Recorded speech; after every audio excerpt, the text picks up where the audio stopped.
maze sinyukutisha tuzoka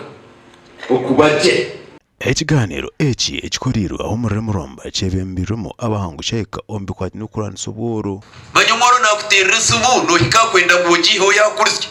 kongasha baryo mugiga wagira yatera oniho ka airtime ebi muntu wavurijo aine gukora okwiha omboro ebi nibyo bibire nibashomesaho kubajo mirire ukabajo mejware ukabajo mishomeseze ukabajo mibyamire ukabajo miture manyo umuntu urije kwa kubarije na wamuri nuwa kwa nomara musagati y'umushana nuhura nunkaje okutebekanza ko kiganiro iki ni kwijeho wanyuma kushanga ngo abantu bingi nibakorera eryo harwe kintu kibi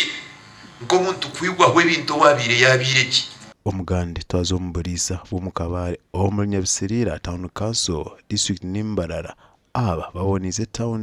ebi n'ibindi babikozire ko muri ngumwe kukonja kwese okuja kuziciro cy'abajurisi seji yebisoba einda habantu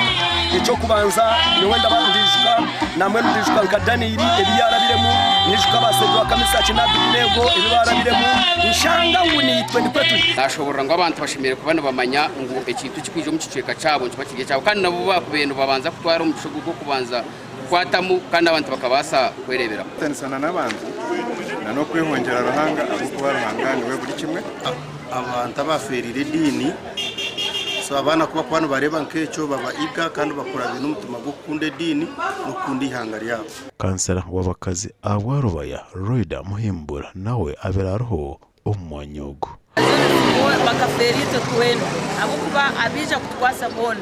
bine dini nabo eyiba kugendaho kandi nabo bina abajurizi babo aba baferiro aba TV West ndisenyomo Gideon na Ali Waso.